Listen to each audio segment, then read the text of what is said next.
Hello दोस्तों, welcome to YouTube channel master classes. और हम पढ़ रहे हैं क्लास 12 के accountancy accounting for share capital. अभी हमने पिछले वीडियो में पढ़ा था कि कंपनी के फीचर्स क्या हैं, कंपनी क्या होती है और उनकी क्या फीचर्स हैं, क्या विशेषताएं हैं। तो आज हम पढ़ेंगे कंपनी के प्रकार के बारे में, काइंड्स ऑफ कंपनी।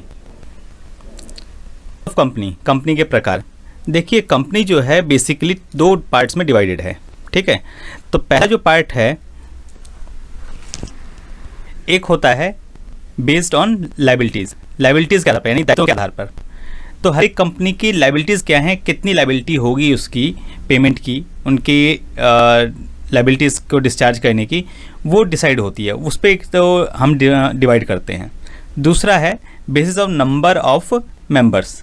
तो इसमें कंपनी में सदस्यों की संख्या कितनी होगी, सदस्यों के आधार पर भी कंपनी के डिवाइड किया जाता है, कंपनी को डिसाइड किया जाता है कंपनी किस प्रकार की होगी।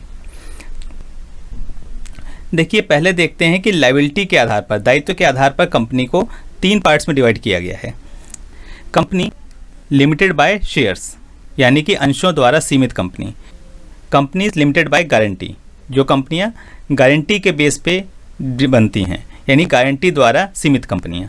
और तीसरी है अनलिमिटेड कंपनीज, असीमित कंपनी, यानी कि इनकी जो लायबिलिटीज़ है ये अनलिमिटेड होती है।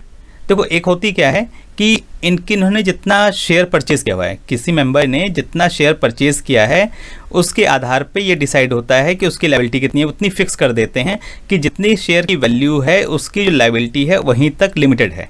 ठीक है जी। दूसरी जो कंपनी है, कंपनी लिमिटेड बाय गारंटी, का मतलब होता है कि वाइंडिंग अप के टाइम पे, यानी कंपनी जब बंद हो रही है, समापन हो रहा है जब कंपनी का, ठीक है, तो उस टाइम पे उनके जो मेंबर्स हैं, शेयर होल्डर्स हैं, उनकी क्या लायबिलिटी है, तो वो पहले ही डिसाइड हो जाता है कि कंपनी जब वाइंड अप होगी, ठीक है ना, जब कंपनी बंद होगी तो हर एक की कितनी लायबिलिटी होगी। तो उस गारंटी दे दी है तो उस गारंटी तक लिमिटेड होती है। ठीक है, लेकिन जो अनलिमिटेड कंपनीज होती हैं, अनलिमिटेड कंपनीज में क्या होता है कि इनकी जो लायबिलिटीज़ होती हैं ये अनलिमिटेड होती हैं, यानी कि कहीं फिक्स नहीं है। जैसे दोनों ऊपर के दो पार्ट्स हैं, इन दोनों में तो फिक्स है, ठीक है ना। यहाँ पर क्या है कि भाई इन जितनी शेयर वैल्यू ली वहाँ तक लिमिटेड है। गारंटी का क्या है, एक अमाउंट की, फिक्स अमाउंट की गारंटी दे दी, वहाँ तक लिमिटेड है। लेकिन यहाँ पर कुछ लिमिटेड नहीं है, ये जो है अनलिमिटेड है, अनलिमिटेड, ठीक है ना। तो अनलिमिटेड का मतलब कि अगर जब कंपनी वाइंड अप होगी और कोई लायबिलिटी डिस्चार्ज करनी है जो कंपनी डिस्चार्ज नहीं कर पा रही है, नहीं पे कर पा रही है, तो वहाँ पर इसके जो मेंबर्स हैं वो कंपनी की लायबिलिटीज़ को डिस्चार्ज करेंगे, यानी कि उनकी पर्सनल प्रॉपर्टी जितनी भी है उन सबको इसके साथ अटैच करके उनसे रिकवरी की जाएगी। ठीक है, तो अभी आगे हम इन्हें डिटेल में पढ़ेंगे। फिर आता है basis of number of members. तो इनके जो मेंबर्स हैं उनकी नंबर्स के बेस पे डिसाइड किया जाता है। एक पब्लिक कंपनी होती है। पब्लिक कंपनी क्या होती है, पब्लिक कंपनी जो कि प्राइवेट नहीं होती, जो पब्लिक द्वारा बनाई जाती है, और इनके शेयर्स जो हैं पब्लिक द्वारा परचेज़ किए जाते हैं। ठीक है, तो जैसे स्टॉक एक्सचेंज वगैरह में आप देखते होंगे कंपनी लिस्टेड होती हैं, उनके शेयर परचेज पब्लिक कंपनीज़ हैं वही वहाँ पे लिस्टेड होती हैं, और इनके जो शेयर्स हैं फ्रीली ट्रेड होते हैं, जैसे हमने पिछले वीडियो में ये डिस्कस किया था। ठीक है ना, तो वो पब्लिक कंपनीज़ हैं। वैसे पब्लिक कंपनीज़ के बारे में डिटेल में आपने 11th में पढ़ा हुआ है, तो उतना ज़्यादा यहाँ पर ज़रूरत नहीं है, वो आपको पता भी होगा। फिर आता है प्राइवेट कंपनी। प्राइवेट कंपनीज़ क्या होती हैं, इनके शेयर्स जो होते हैं ना ये फ्रीली ट्रेड नहीं होते, ये ट्रेड कर ही नहीं सकते, ट्रांसफ़र ही नहीं कर सकते। ठीक है ना। फैमिली कंपनीज़ जो होती हैं, जो देखा ही होगा आपने, जो वो अपने फैमिलीज़ को ही शेयर्स होते हैं उनके, ठीक है, तो वो बाहर कहीं ट्रेड नहीं करते, बाहर नहीं बेचते, तो उन्हें नहीं ट्रांसफ़र कर सकते, तो वो प्राइवेट कंपनीज़ होती हैं, निजी कंपनियाँ कहते हैं जिन्हें। 1 पर्सन कंपनी वो होती है जिसमें कंपनी में एक ही मेंबर होता है। ठीक है, एक बंदा है, उसी ने कंपनी बना दी, ये 1 पर्सन कंपनी कहते हैं उसे। ठीक है, आइए अब इन्हें डिटेल में पढ़ते हैं। अब यहाँ पर पहला जो है ये है basis of liabilities. Companies limited by shares. ठीक है, कंपनीज लिमिटेड बाय शेयर्स ये होती हैं companies, liability of its member is limited to the extent of nominal value of shares held by them. ठीक है, if a member has paid up full amount of share, there is no liability to his part of whatsoever may be the debt of company. He need not to pay a single paisa from his private property. However, if there is any liability involved, it can be enforced during the existence of the company as well as during winding up. ठीक है, इसमें कहता है कि अंशों द्वारा सीमित company, ऐसी कंपनी जिसके सदस्यों का दायित्व उनके द्वारा लिए गए अंशों के वास्तविक मूल्य तक सीमित होता है। यदि एक सदस्य द्वारा अंशों की पूर्ण राशि का भुगतान कर दिया गया है तो सदस्य के हिस्से कोई दायित्व नहीं होगा, चाहे कंपनी का ऋण कुछ भी हो। उसके सदस्य को अपनी निजी परिसंपत्ति से एक पैसे का भी भुगतान नहीं करना होगा। हालांकि कोई दायित्व शामिल है तो उसे कंपनी के अस्तित्व के दौरान या समापन पर लागू किया जा सकता है। समझ गए बात को? इसमें क्या है कि जो लायबिलिटीज़ है, जो मेंबर्स हैं इसके, इनकी जो लायबिलिटी है, इनके मेंबर्स यानी कि शेयर होल्डर्स, ठीक है ना, इनके शेयर होल्डर्स ने कोई शेयर लिया है, मान लीजिए 100 रुपये का शेयर ले लिया, ठीक है, इसका शेयर की वैल्यू क्या है, 100 रुपये है, ठीक है। अब 100 रुपये इनकी जो लायबिलिटी है सिर्फ 100 रुपये तक है। कंपनी की चाहे कितनी की लायबिलिटी हो, मान लिया कंपनी की 1 लाख रुपये की लायबिलिटी है, ठीक है, तब 1 लाख रुपये लायबिलिटी है तो इसकी जो एक मेंबर है इसने 100 रुपये का लिया हुआ है तो उसकी लायबिलिटी सिर्फ 100 रुपये तक है, यानी कि इसे 100 रुपये देने हैं कंपनी को।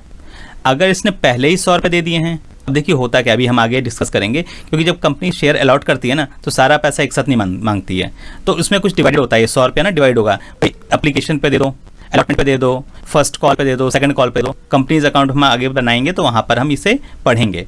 तो इस तरीके से हो सकता है कि इसने एप्लीकेशन और अलॉटमेंट पैसा दिया है, फर्स्ट और सेकंड कॉल पर दिया नहीं क्योंकि कंपनी ने मांगा नहीं। तो कंपनी ने अगर इसने पूरा ही पैसा दे दिया 100 रुपये का तो इसे कुछ भी पैसा नहीं देना है, ठीक है ना। लेकिन अगर इसने फर्स्ट और सेकंड कॉल ही दी है तो मान लीजिए इसका 20 रुपये पड़ा भी कंपनी को देना, तो 20 रुपये से देने पड़ेंगे। अगर दे दिए हैं तो नहीं देना कुछ भी, अगर नहीं दिए हैं 20 रुपये पड़े हैं जो कंपनी को देने हैं तो वो कंपनी मांग सकती है, वो देना पड़ेगा बस। लेकिन टोटल मिला के इसकी जो लायबिलिटी है ना 100 रुपये तक ही होगी, इससे आगे नहीं होगी। समझिएगा बात को। कंपनी लिमिटेड बाय गारंटी, जो कंपनीज गारंटीज के बेस पे लिमिटेड होती हैं, तो liability of its members is limited to the amount they undertake to contribute in the event of the company being wind up. Thus the liability of members will raise only in the event of its winding up।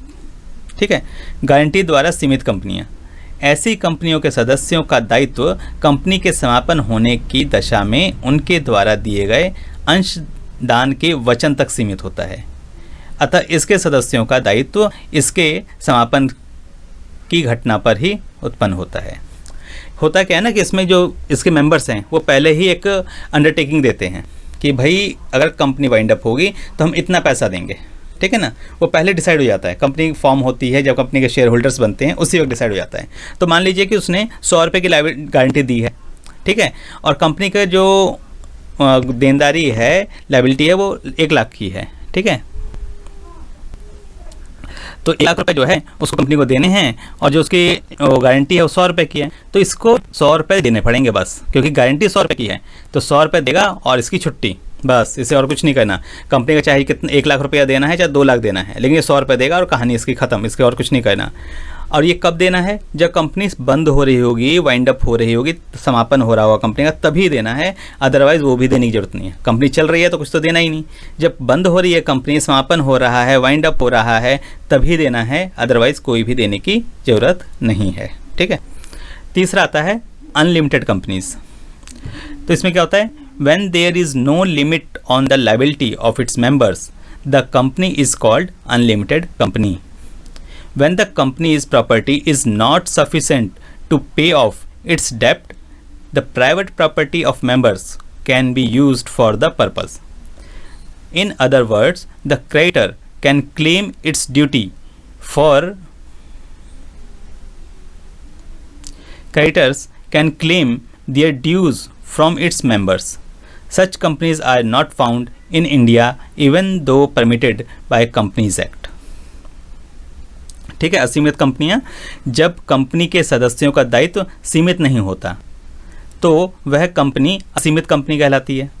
जब company की परिसंपत्ति उसके द्वारा लिए गए ऋणों का भुगतान करने में असमर्थ होती है तो इसके सदस्यों की निजी परिसंपत्तियों को इस उद्देश्य की पूर्ति के लिए प्रयोग में लाया जा सकता है। दूसरे शब्दों में, लेनदार उनके बकाये का दावा कंपनी के सदस्यों से कर सकता है। इस प्रकार की कंपनियां भारत में नहीं पाई जाती। ठीक है, तो इसमें क्या है कि इनकी जो लिमिट लायबिलिटी होती है अनलिमिटेड होती है। जैसे कि हमने पढ़ा था कि पार्टनरशिप में पार्टनर्स जो हैं उनकी लायबिलिटीज़ अनलिमिटेड होती हैं। ठीक है ना, उसमें क्या होता था, जब फर्म वाइंड अप होती थी तो क्या करते थे, जितनी भी पार्टनर्स हैं उनकी पर्सनल प्रॉपर्टी को उसके साथ अटैच करके उसे बेच के जितने भी क्रेडिटर्स हैं, लायबिलिटीज़ हैं, उनको डिस्चार्ज करते थे। सेम यहाँ पर भी है। यहाँ पर कंपनी है ये ठीक है, तो कंपनी के केस में भी ऐसा होता है।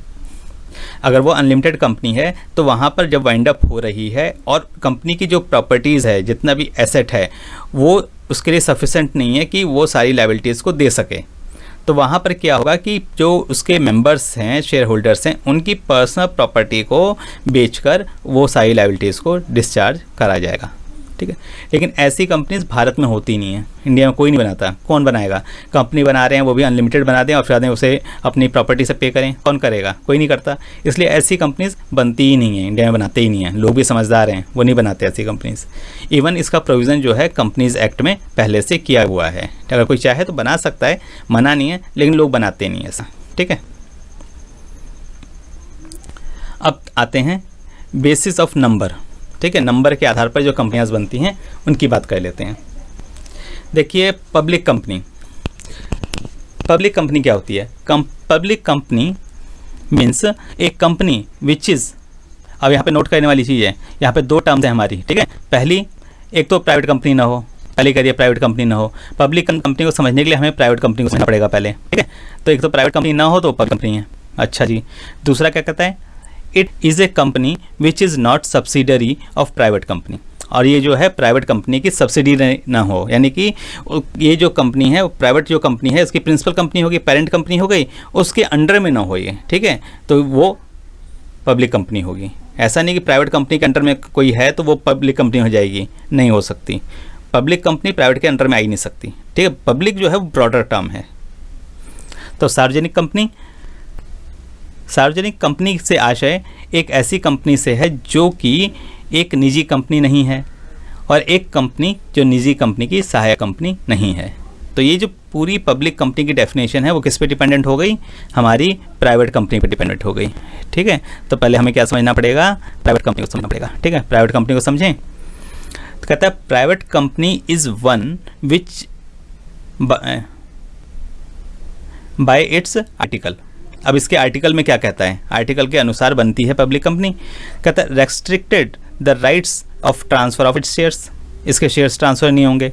A public company must have at least 2 persons accept in case of 1 person company. देखिए, एक होती है 1 पर्सन कंपनी जो हमने पढ़ा है, तो 1 पर्सन कंपनी में क्या होगा? एक बंदा ही होगा। लेकिन ये जो है प्राइवेट कंपनी में कितने पर्सन होंगे? 2 पर्सन होंगे। और पब्लिक कंपनी में कितने होते हैं? पब्लिक कंपनी में 7 होते हैं कम से कम, है ना? ये डिफरेंस भी है। तो यहाँ पर प्राइवेट कंपनी में 2 पर्सन तो होने चाहिए, 2 लोग। दूसरा, limited number of its members to 200 excluding its employees. और लिमिटेड कंपनी इसमें जो नंबर्स जो हैं, नंबर ऑफ मेंबर्स कितने होंगे? 200 से ज़्यादा नहीं हो सकते, बस मैक्सिमम लिमिट जो है 200 की है। लेकिन आपके जो पब्लिक कंपनी है, पब्लिक कंपनी में कोई नंबर फिक्स नहीं है। ठीक है ना, मिनिमम तो फिक्स है लेकिन मैक्सिमम की कोई लिमिट नहीं है। लेकिन प्राइवेट कंपनी में मैक्सिमम की लिमिट है 200 और इसमें अपने एम्प्लॉयज़ को तो गिनते नहीं है। ठीक है ना, तो निजी कंपनी वो है जो अपने अनुच्छेदों के अनुसार अपने शेयरों के हस्तांतरण का अधिकार को प्रतिबंधित करती है। ठीक है, शेयर ट्रांसफ़र नहीं हो सकते। एकल कंपनी के अतिरिक्त इसके सदस्यों की संख्या 200 तक सीमित रहती है। तो इसके जो सदस्यों की संख्या जो है वो 200 तक रहती है। ठीक है, 200 से ज़्यादा नहीं हो सकते।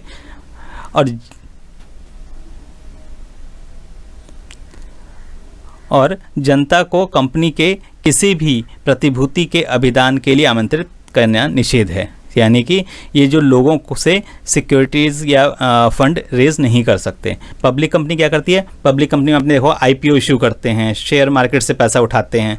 तो लेकिन यहाँ पर जो है ये प्राइवेट कंपनीज जो होती हैं, ये प्राइवेट है ना, अपने कुछ लोगों की ही हैं। तो पब्लिक तो है नहीं, तो इसलिए पब्लिक से पैसा नहीं ले सकते। पब्लिक की नहीं है तो पब्लिक से पैसा नहीं लेंगे। प्राइवेट है इसलिए अपने ही लोगों से पैसा लेंगे जो मेंबर्स हैं, ठीक है। लेकिन यहाँ पे वो है पब्लिक से पैसा ले सकते हैं पब्लिक कंपनी में। अब आता है 1 पर्सन कंपनी। अब 1 पर्सन कंपनी को शॉर्ट में OPC भी कहते हैं, ठीक है। हो सकता है अगर एग्जाम में OPC लिखा जाए तो आपको याद रखना है, OPC मतलब 1 पर्सन कंपनी। कहता है section 262 of the companies act 2013 defines OPC, OPC means 1 person company, as a company which has only 1 person as a member, ठीक है।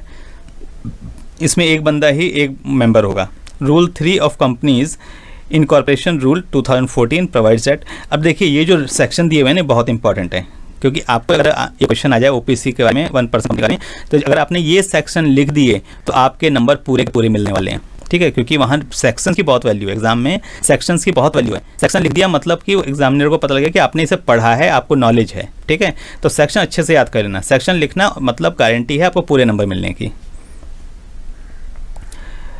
Only a natural person being an Indian citizen and resides in India can form 1 person company, ठीक है। जो कि बंदा जो है India में रहता हो, इंडिया का सिटीजन हो, वो बना सकता है। It can not carry out non banking financial investment activity, तो ये non banking financial investment activity carry नहीं कर सकता, ठीक है। It's paid up share capital is not more than 50 lakh, ठीक है। इसकी जो कैपिटल है, पेड अप कैपिटल, ये जो है 50 लाख से ज़्यादा नहीं होनी चाहिए। It's average annual turnover of 3 years doesn't exceed 2 crore, तो इसका 3 साल की जो टर्नओवर है, सेल है, वो 2 करोड़ से ज़्यादा नहीं होनी चाहिए। तो यहाँ पर हिंदी में क्या है कि एकल व्यक्ति कंपनी अधिनियम 2013 खंड 2 62 के अनुसार एकल व्यक्ति कंपनी से आशय उस कंपनी से है जिसमें केवल एक ही व्यक्ति होता है।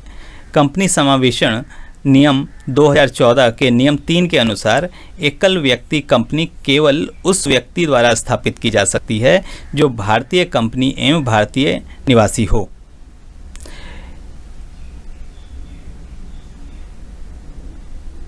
इस प्रकार की कंपनी से अपेक्षित है कि वह गैर बैंकिंग वित्तीय निवेश प्रक्रियाओं में कार्य नहीं कर सकेगी।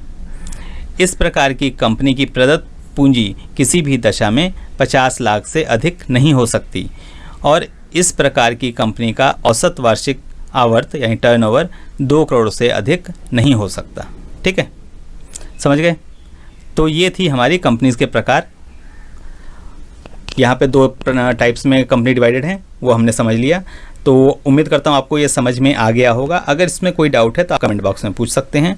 और फिर से अगर आपको ऐसे ही वीडियोस चाहिए तो इसके लिए आपको करना होगा इस चैनल को लाइक, सब्सक्राइब और बेल आइकन को जरूर हिट करें ताकि आपको नोटिफिकेशंस मिलती रहें। टिल देन फिर मिलेंगे नेक्स्ट वीडियो में नए टॉपिक के साथ। Till then good bye.